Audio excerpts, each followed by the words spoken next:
Are your checkbooks dull and boring? What I want to show you is how to keep your assets cool. I'm Dee Gruenig, and I can never leave a surface alone. I was writing checks one day when I thought I could decorate this. Now, what I'm going to do is show you how I did that.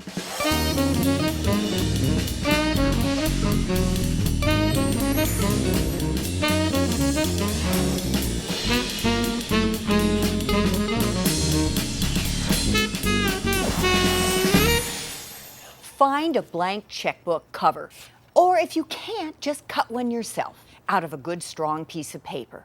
Now, the tools. These are wonderful blending blocks that I designed for Marvy Uchida. Blending blocks are gentle strips of color that go from light to dark. When you first get one, they have these little strips of plastic that are to be removed and never put in again. You'll go crazy. From now on, you keep these pads flat. I am going to take my first color, and you see dark to light. I will start with the light side and stamp it here. Now remember, I'm going vertically, so I don't want to keep going down like this. I would contaminate the colors. The next thing we'll do is rotate our pad and do our dark to dark and our light to light. Now, I want another color. This is shades of turquoise, but I finished with a light part of the blue. I go to my light portion of my turquoise pad. You see, I'm putting a lot of energy in this because I really want it to cover. I have a little room left, so turn it around. Let's take one side of our checkbook cover and press. Now put energy into this. This is a large stamp. You're burning calories. And lift straight up, and this is like cheating. It looks so good. Now, clean that stamp off. What I do to clean a stamp is to just take an old towel, cover it with water. It's clean. I usually wear denims and just dry it off. All right, let's turn this around. I will start with my shades of turquoise. You remember. Let's do the light side of the turquoise first. Go to shades of blue. Now, I enter on the scene shades of periwinkle, only my favorite. Now, periwinkle goes from blue to a light purple. I will do the light side with a light side here. And now, finish up with a tad of purple. I go to the dark part of the purple. Now let's stamp this. It is so easy. The combinations are endless. Just remember back, dark to dark, light to light. All right, now I'm going to go to a favorite pen line. This is a Marvy Uchida Plume 2. 2 because it has two ends. One end is the brush tip. It has a fabulous brush. And I use this to color stamps and for detail work. Well, I could go on and on. Now, the other side is a fine point. You can write letters. Or, in my case, I'm going to rule a line around the outside. With a clear ruler, I am just going to go along. To me, this just finishes it.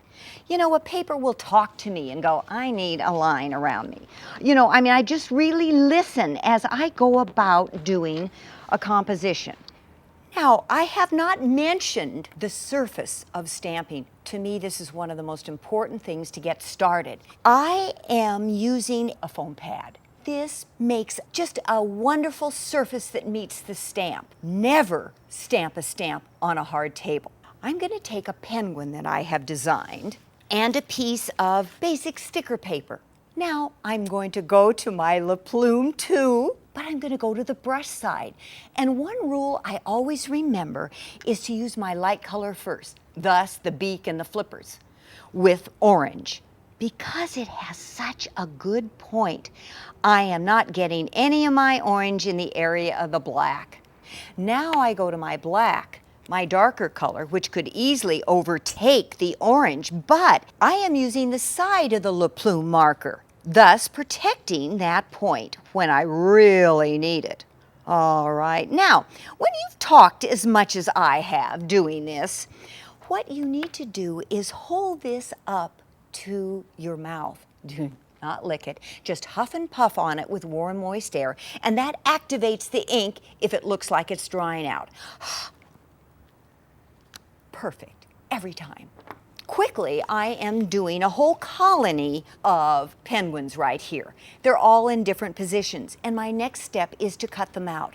But before I cut them out, I need something for them to stand on. So I go to my iceberg stamp. Now, here's where I'm going to show you how to blend. I take number 10 blue marker. Now I am going to blend that to green, and then go to a dark blue, number 3. People tell me to get a life. I go out in nature and go, oh, look at the sky, it's number 10 blue. The grass is number 4 green. And then finish up with a light purple, number 108.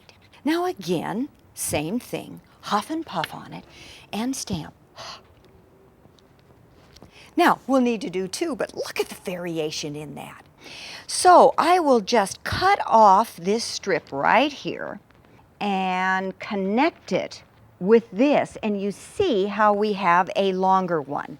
I peel off the back and then put it in its place. I want to get it down far enough because I have a whole stage then for my penguins. I'm going to take the penguin first with the attitude and peel the backing off of him and put him right in the connection. You know, you're going to look at him rather than where I connected those two together. I'm going to put one right here on the iceberg. The next one, again, I'm going to put on the edge of an iceberg. He's going to be right over here. And then fill in, oh, one just doesn't care. He's leaving town for fish probably. And he's going to go right here. And then another one looking outward. Oh, gosh, this is fun.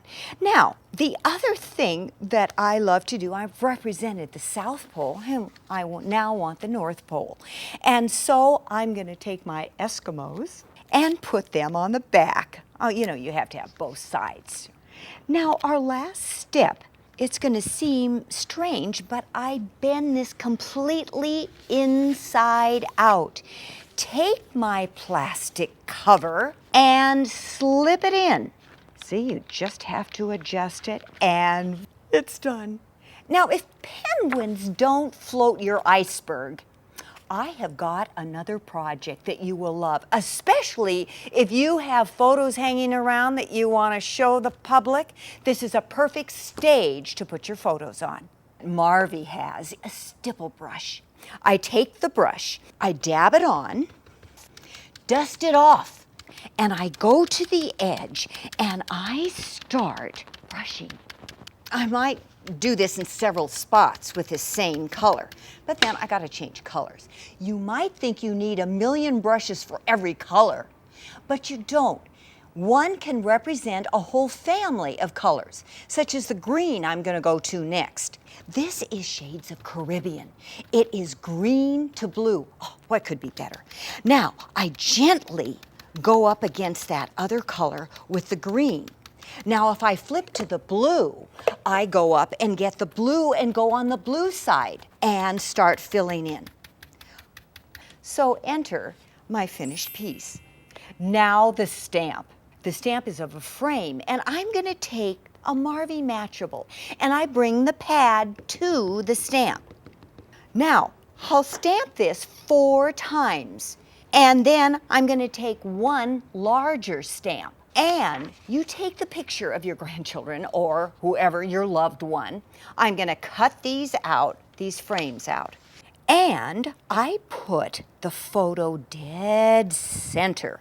I have measured this before.